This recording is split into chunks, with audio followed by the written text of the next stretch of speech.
Prezados irmãos, prezadas irmãs, boa tarde.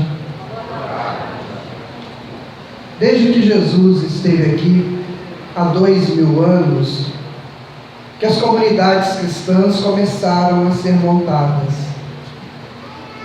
A primeira delas foi a comunidade cristã de Jerusalém, uma casa doada por aquele que se sentiu tocado pela mensagem de Jesus.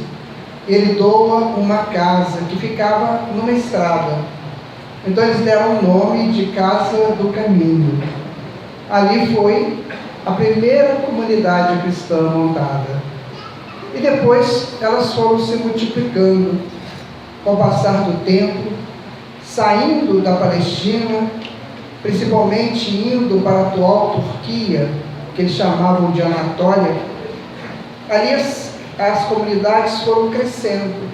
E depois, com o trabalho de Paulo de Tarso, elas se multiplicaram. E qual que era a estrutura dessas casas? A primeira coisa que eles faziam lá era profetizar, ou seja, conversar mediunicamente com as pessoas. O termo profetizar vem de profeta, que é aquele que vê algo além do que as pessoas normais, ou seja, os médiuns. E a mediunidade, ela é inerente a todos, então não é um dom especial para cada pessoa ou determinadas pessoas. Só que aquelas, naquela época, de alguma maneira já tinham evoluído a sua mediunidade. Então eles começavam a conversar fraternalmente, com atendimentos, com orientações. A segunda coisa que eles faziam era a imposição de mãos, que nós hoje conhecemos como passes. Ali aquelas pessoas iam buscar o atendimento e recebiam os passes. Isso, minha gente, há 2000 anos atrás. E a terceira coisa era o serviço social. Eles se ajudavam muito. Eles estavam sempre se protegendo, se amparando, como uma comunidade muito fraterna. Então, assim eram as comunidades cristãs primitivas: o passe, a mediunidade e a assistência social, que está totalmente renovado aqui no Centro Espírita, que nós temos aqui também exatamente isso: o trabalho mediúnico, temos os passes e temos o serviço social. E aí nós podemos perguntar assim: dentre essas três possibilidades, qual ou quais aquelas que aquelas pessoas iam buscar nas comunidades cristãs? É bem verdade que eram comunidades muito pequenas, no máximo ali 20 pessoas, 25 pessoas, e assim mesmo correndo sério risco de serem mortos pelo império, porque não podia fazer aquilo que eles faziam dentro da lei da época. E a pergunta é: o que eles iam lá essencialmente buscar? Será que eles iam lá buscar apenas o passe para se libertar de algum problema? Será que eles iam buscar ajuda financeira, ajuda social? Ou será que eles iam lá buscar as orientações que os médiuns ou profetas passavam para ele? Observe que durante esses 2000 anos, praticamente o cristianismo trabalhou com essas possibilidades. É evidente que quando a Igreja Católica se diz a detentora de todos os direitos sobre o cristianismo, ela abafou o trabalho da mediunidade. Houve por bem entre eles não trabalhar isso. Mas chegando hoje com a doutrina espírita, tudo volta ao que era antigo. Então a pergunta nossa é: o que eles iam fazer lá? O que os movia a buscar aqueles homens, muitas vezes muito rudes, mas que tinham um coração imenso? Eles iam lá praticamente arriscando suas vidas, e chegou-se a um ponto em que eles tinham que se encontrar nas catacumbas, ou seja, no subsolo, para poder ouvir as pregações e ouvir as mensagens que eram passadas. É bem interessante estudar isso. O que movia aquelas pessoas? Conta-se que quando o apóstolo Pedro ia em Roma para fazer pregações, um mundo de gente corria para ouvir Pedro, porque Pedro era considerado ali o principal da época dele na comunidade cristã. E muitas vezes essas pessoas, em pleno culto ou em pleno momento de ouvir Pedro, eram pegas e mortas, levadas para os circos para serem mortas. Isso aconteceu provavelmente até o século IV, século V. Muita gente morrendo só porque queriam ouvir a mensagem de Jesus. E o que é a mensagem de Jesus? Infelizmente, as nossas psiques estão muito ligadas à mensagem de Jesus, à religião. Então, quando se fala em Jesus, tem-se a ideia de religião. Mas Jesus não fundou nenhuma religião. Em momento nenhum, ele mandou fazer um templo para que as pessoas fossem ali orar naquele templo. Pelo contrário, ele falava: olha, quando você quiser orar ao Pai, entra no silêncio do teu quarto e a sós você conversa com Ele. Então ele não criou religião nenhuma.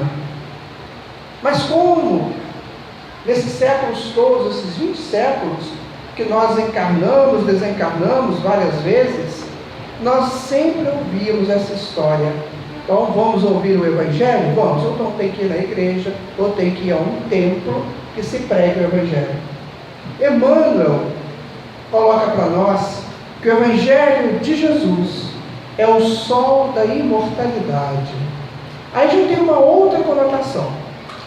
Se o Evangelho é o sol da imortalidade, então o Evangelho é o ponto principal para todos nós que estamos nos tornando imortais. Gradativamente, nós vamos deixando a morte, deixando as estruturas ritualísticas da morte para o avanço para a imortalidade. A imortalidade acontece naquele instante que eu não vejo mais a morte. Há apenas o desencarne. O espírito deixa o corpo, que não dá mais condições para ele viver ali, e vai para outras dimensões, e o corpo vai para o laboratório da Terra para ser transformado. Então, no momento que eu começo a entender isso, eu começo a adquirir imortalidade. Então, eu já não penso mais que eu nasci há X tempo e vou morrer um dia. Não, eu não vou morrer. Eu vou para a pátria espiritual, que é a minha pátria de origem. A bem da verdade, segundo os Espíritos, para a nossa evolução, nem necessitaríamos de viver no corpo físico. Nem precisaríamos de estar aqui. Acontece que, estando aqui, a evolução é mais rápida. Por isso, Deus colocou para nós a possibilidade da vida no corpo físico. Essa vida no corpo físico ela é temporária. Haverá um dia em que não vamos mais necessitar dos corpos físicos e viveremos então em planos onde só os corpos etéreos é que vão cobrir-nos para as nossas caminhadas. Então, o Evangelho é o sol da imortalidade, ou seja, é o campo, é a estrutura que vai me fazer entender que sou imortal. Mas, infelizmente, nós cultuamos muito a morte. Aliás, tem pessoas que amam a morte, porque é um momento de compaixão. A pessoa perde, um ente querido está indo embora, aí vem todo mundo e fica ali, pois é, que pena. E nós gostamos muito de sofrer. Foi feita uma pesquisa lá nos Estados Unidos, da coisa que te dá mais prazer.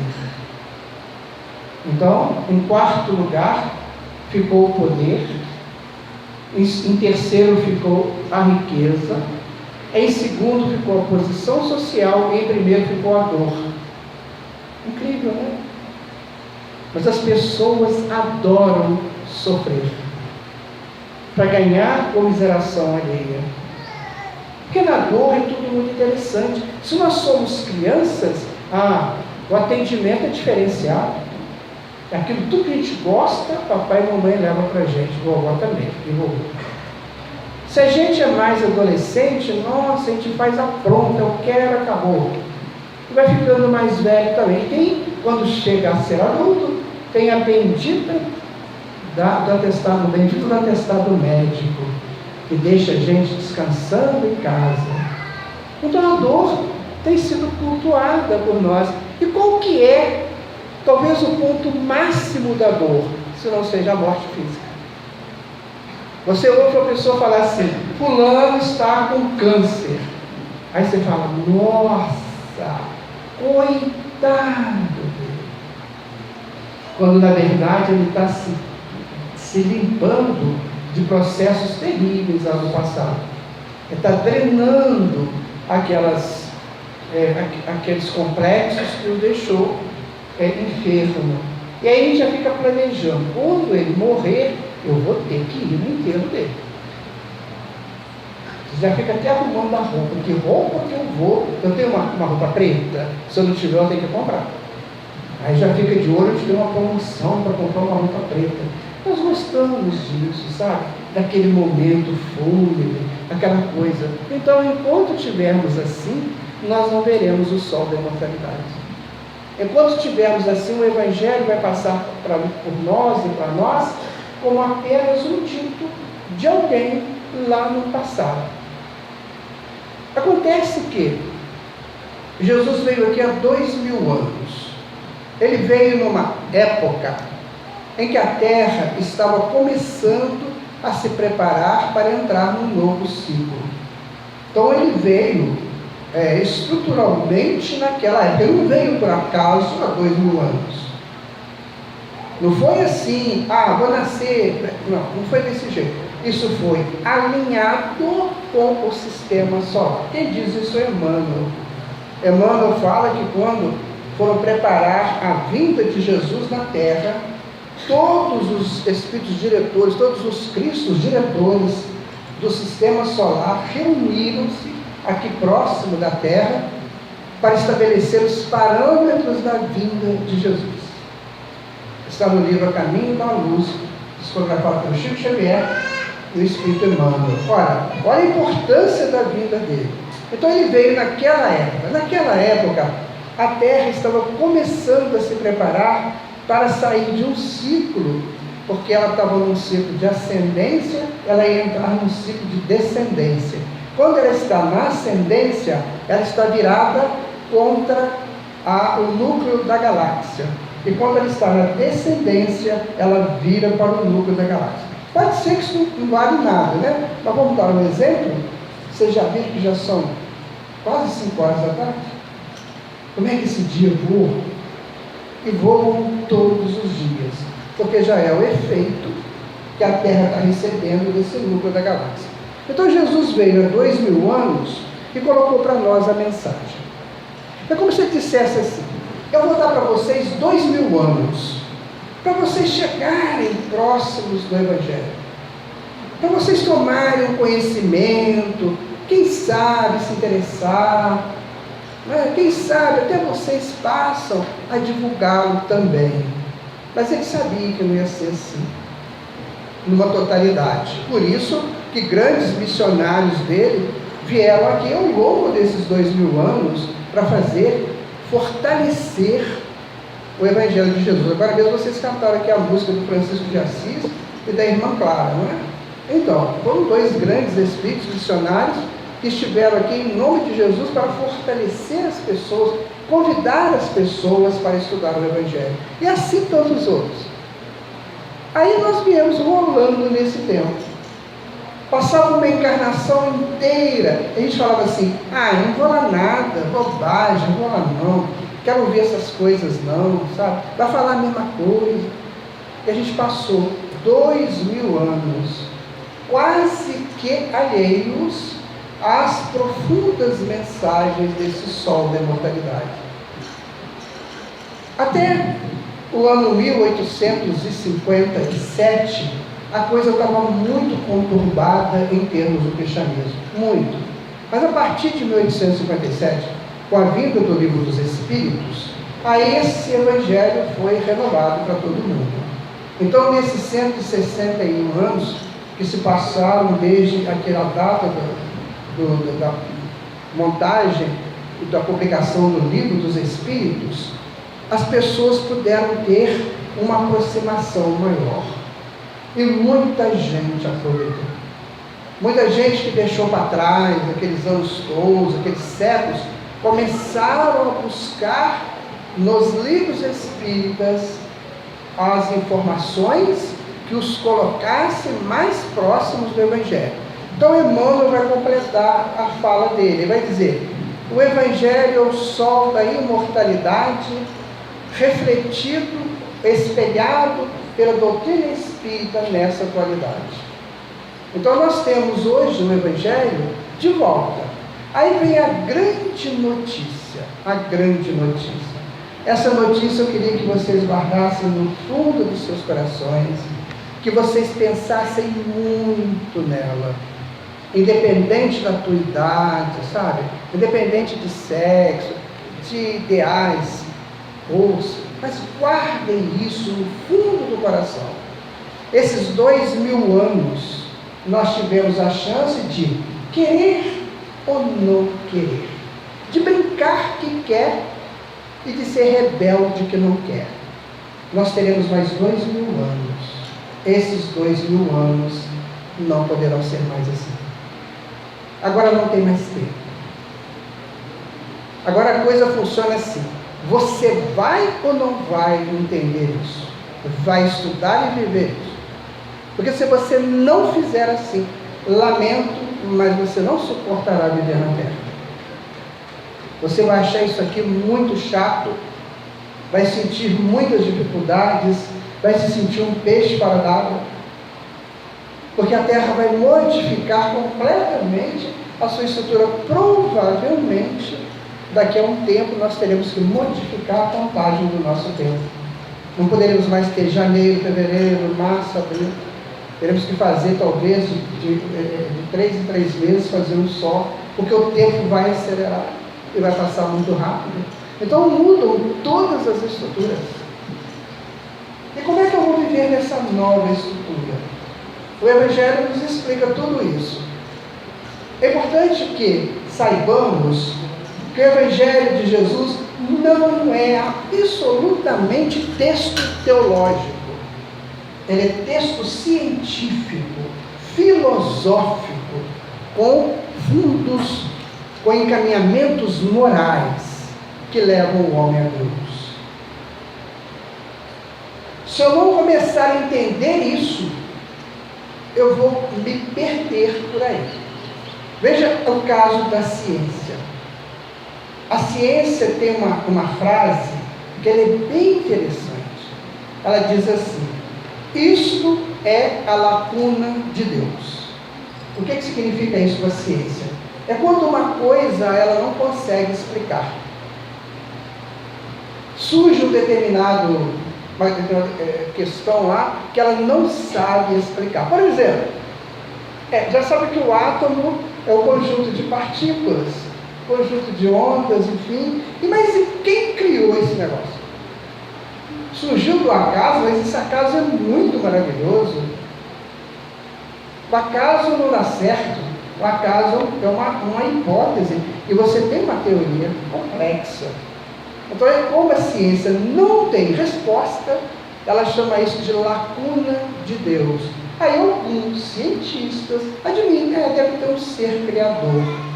E outros falam assim: não, vocês vão ver, a gente vai descobrir que isso aí é obra do acaso mesmo, e que a coisa acontece por lei de afinidade. Mas você criou a lei da afinidade. As coisas se buscam, mas como se buscam? Quem criou as frequências? Aí você vai perguntando, a ciência não responde, e as pessoas não querem entender isso. O Evangelho é a mesma coisa. O Evangelho tem frases lá, no Evangelho, que a gente lê e fala assim, que bonitinho, gostei, achei lindo quando você leu aquilo, mas você entendeu? Vou dar uma para vocês.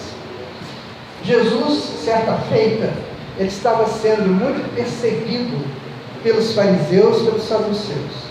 Mas ainda não era tempo dele entregar o corpo dele e retornar. Ainda precisava fazer algumas coisas. E também não seria daquela forma que eles queriam. E aí, Jesus então reúne num monte que tem lá na Palestina, que é o Monte Carmelo, lá no norte da Palestina, ele reúne os 12 apóstolos e 72 discípulos que ele tinha. E aí ele fala assim, vocês são 84, certo? Então eu vou dividir vocês em duplas, 42 duplas. Eu quero que vocês vão em todas as vilas e batam nas casas das pessoas para pregar o Evangelho. Isso que eu tenho falado para vocês. Aí, se você chegar numa casa e eles abrirem para você a porta, você diz assim, antes de entrar, a paz esteja nessa casa. Estranho isso, né? Isso é um ritual, né? Eu tenho um amigo que ele chega lá em casa, ele faz, a primeira coisa que ele faz isso, a paz esteja nessa casa. Ele cumpre realmente com rigor, né, o enunciado de Jesus. Aí as pessoas leem isso e não querem nem saber por que Jesus falou isso. Pois Jesus falou que deve estar certo, e vão fazer. Aí começa a fazer, depois esquece de fazer. Então o que ocorre? Precisou passar um tempo, precisou que a ciência fosse aumentando o seu potencial, para que hoje nós tivéssemos uma explicação científica disso. Nós sabemos que todos os ambientes estão inundados de frequências, de correntes frequenciais. E essas correntes estão na razão direta do grupo de pessoas que residem ali naquela casa. Então, se são pessoas para baixo, as frequências estão lá embaixo. Se são pessoas que xingam muito, brigam muito, reclamam muito, a frequência está toda desorientada. Se são pessoas que gostam de cultuar o sofrimento, a frequência está toda na dor. E se são pessoas rudes, no sentido de maldosas, as frequências também estão maldosas. Então, cria o campo e a pessoa vive nele. Por isso que tem gente, quando você vai na casa de uma pessoa, você fala assim, nossa, sente lá com a minha cabeça doendo. Por causa do nível de frequências. E aí, o que Jesus falou? Se você chegar na casa e ela abrir a porta, antes de você entrar, você vai entrar num campo, então você faz um pedido a Deus que estabeleça a paz. Se aquela casa estiver em paz, você vai absorver a paz daquela casa. Se não tiver, você entra na frequência da paz e aquilo não te agride. Sabe o que é isso, minha gente? Isso é física quântica. O Evangelho é isso. A gente tem que começar a estudar o Evangelho assim, pelo menos para ver se a gente interessa por ele. Para não achar que é uma palavra de um sacerdote, ou de um pregador, de um pastor. Não, nós temos que analisar. Quando Jesus fala em Marcos 8, ele fala assim, Marcos 9, ele fala assim, tudo é possível àquele que crê. A física quântica também explica por quê. Porque nós podemos modificar o campo ou o objeto observado. Então hoje os avanços da ciência estão cada vez mais mostrando como se tem que estudar o Evangelho. Mas infelizmente poucas pessoas se interessam por isso. Pouquíssimas pessoas. Allan Kardec reuniu no livro Evangelho segundo o Espiritismo todo o ensino moral de Jesus. Porque segundo ele eram 5 partes que você podia estudar, né? Milagres, tradições, palavras que se tornaram dogmas, né? Mas tem o ensino moral. Então ele pega todo o ensino moral do Evangelho e faz um estudo sobre ele no livro Evangelho segundo o Espiritismo. E será que a gente tem interesse de ler esse livro? Será que é um livro que custa R$12 no máximo? Será que eu já comprei, adquiri esse livro para estudar? Porque eu já li outros livros, já. Fala a verdade, eu não vou ficar citando nomes aqui não, mas outros livros eu já li. Ah, já. E esse eu já busquei, já me interessei por ele. Então é preciso que a gente comece a se interessar. Quando Jesus estava indo embora, faltavam algumas horas para ele ser preso. Ele sabia que ia ser preso, ele não foi pego por descuido, nem nada. Ele sabia tudo que ia acontecer com ele, porque ele fala isso. Tem que estudar o Evangelho, tá, gente? Eu não vou dar dicas para vocês. Vocês têm que pegar e estudar para vocês vão ver que ele falou tudo. Então, no Evangelho de João, no capítulo 16, é o sermão do cenáculo. Ele falou 4 sermões. Sermão profético, sermão dos 8 ais, sermão da montanha e sermão do cenáculo. O sermão do cenáculo foi a despedida dele. Por isso que tem o nome de sermão do cenáculo, onde que teve a ceia, lá no cenáculo. Então ele conversa muito com os discípulos, com os apóstolos dele, naquele momento de despedida. E ali ele falou coisas assim fundamentais, como o fechamento da lição dele. Por exemplo, aquela assim: eu sou o caminho, a verdade, a vida, né? Ninguém vem ao Pai senão por mim. Ele falou assim, ele fazendo uma prece, ele falou: Deus, eles são vossos, mas por um tempo modestes. Eu não vos peço que os tireis do mundo, porque do mundo eles necessitam, mas eu vos peço que os guardeis em vossa paz. Ah, minha gente, isso é uma das coisas mais impressionantes do Evangelho de Jesus. Nós fizemos uma vez uma apresentação de teatro e nós trabalhamos essa cena. Fizemos só esta cena. Foi uma cena extraordinária, porque a gente não para para pensar. Então Jesus falou assim: todos vocês são filhos de Deus, certo? Inquestionável. Mas por agora, vocês estão no planeta Terra sob a minha responsabilidade. Isso ele falou. Então, ele diz para Deus: eu não peço, Senhor, que os tires do mundo, por mais dificuldade que tenha o mundo, mas eu vos peço que os guardeis em vossa paz. Ou seja, ele estabelece exatamente a relação dele conosco e com Deus.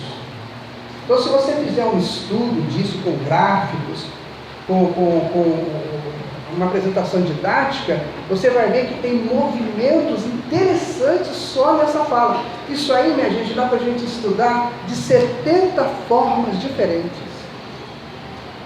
Então, aquele ou aquela que tiver interesse, nossa, vai aprender muito, vai contribuir muito e vai deixar de ser mortal rapidamente, porque vai saber da imortalidade dele.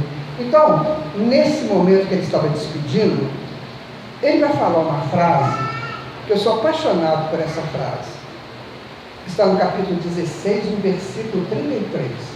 Ele vai dizer assim: tenho-vos dito isso, para que em mim encontres a paz. No mundo tereis aflições,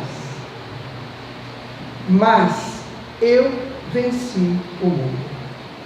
Isso é de uma grandeza, né? Ou seja, o que ele oferece?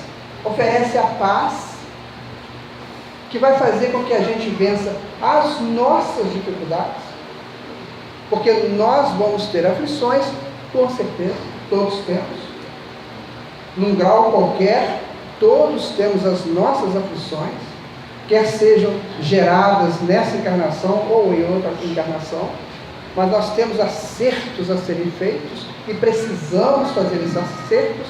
Então ele fala: olha, quando você tiver a aflição, eu me dedico a você para que você tenha paz para superá-la. Por quê? Porque eu venci o mundo. Ou seja, todos podem vencer suas dificuldades.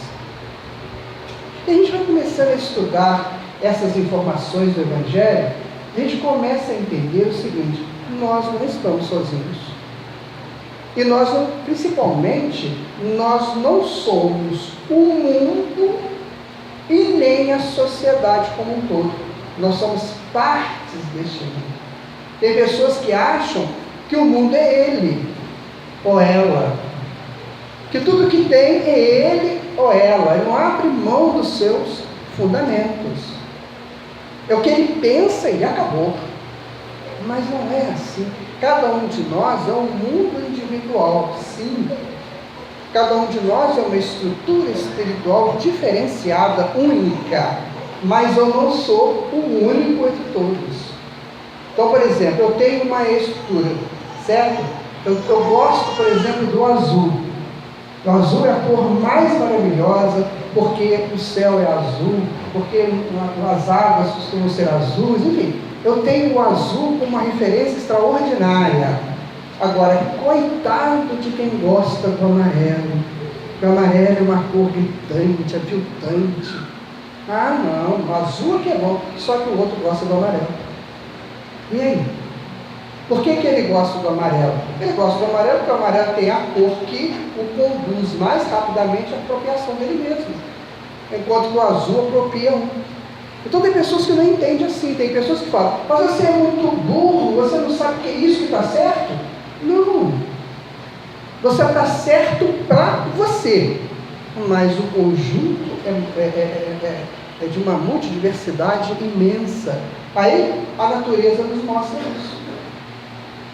Cada árvore é de um jeito, folhas são diferentes, os animais são diferentes, os insetos são diferentes. Nós aqui somos todos diferentes uns dos outros. E a gente não percebe isso. Então a nossa vontade é que tem que prevalecer. E Jesus fala o contrário. Vocês todos são filhos de Deus. Eu sou o caminho, eu sou a verdade, sou a vida que vai conduzir vocês para Deus, dentro das suas condições de filhos de Deus. E aí ele vai dizer uma coisa bem interessante, que é a questão do Cristo. Ele é um Cristo. O que é um Cristo? O Cristo são espíritos que já passaram dessas hierarquias, que a gente costuma falar aí de homem, santo, anjo, arcanjo, serafim, querubim, não tem isso aí? Então, Jesus seria 1000 vezes acima desses. É um Cristo que todos vocês serão um dia. Todos. E isso não tem como você não querer. Isso é da lei. Vide a lei do progresso no livro dos Espíritos, na quarta parte, na terceira parte das leis morais. Então todos nós chegaremos a Cristo. Ora, se nós chegaremos a Cristo, então nós temos a semente do Cristo, temos. Então Jesus é o Cristo. Olha, se ele veio aqui, ele veio atrair o Cristo que somos, na proporção de semelhante atraindo semelhante. E por que eu não quero essa atração? Quando ele fala em João 8:31, ele fala assim: aquele que não quer seguir a Deus é o diabo. E eu fiquei assustado, porque Jesus falou o diabo. Falou. Está lá em João 8. Ele fala. Aí eu procurei saber o que é diabo. Falei, não, Jesus não ia falar que tem um espírito criado por Deus para ser diabo, não é possível. Aí nós começamos a entender a montagem dessa palavra diabo. Então ela vem do grego diabolos, que significa ardiloso, mentiroso, fora das propostas reais. Então tem muito diabo por aí, não tem? Então o diabo não é aquele que tem um rabo, tá? Aquele que é chifre, não é isso. O diabo é diabolos, que significa isso, que a pessoa que é mentirosa, que é ardilosa. Então, se ele é mentiroso e ardiloso, ele não quer crescer. Ele fica se enganando. Passa uma encarnação inteira se enganando. E aí, o que vai acontecer com essa pessoa? Ele vai desencarnar, não vai morrer, tá, gente? Então, se a notícia da morte é compensadora, porque acaba tudo, eu tenho que contrariar vocês. Não tem morte. Olha que o bichinho do corpozinho vai lá para o fundo da terra, aí o bicho vai pegar. E vai depender muito de como viver. Tem gente que vai para casa. Tem gente que é tão louco com o corpo dele, tão louco, que fica lá debaixo da terra junto com o corpo, apodrecendo o corpo e ele lá junto. Tem gente que fica desesperado querendo que o corpo levante. Tem uns que vão para casa atazanar a vida das pessoas que estão em casa. O que vocês fizeram com a minha roupa tal, com o meu relógio, não sei o quê?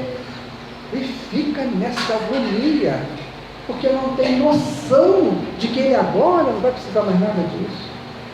Então são pessoas que se enganam, ficam se enganando. Enquanto que Jesus, ele veio aqui para nos atrair para ele, para os benefícios de uma vida plena.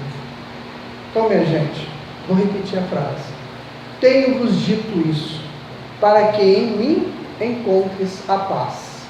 No mundo tereis aflições, mas eu venci. Muito obrigado, uma boa tarde para vocês.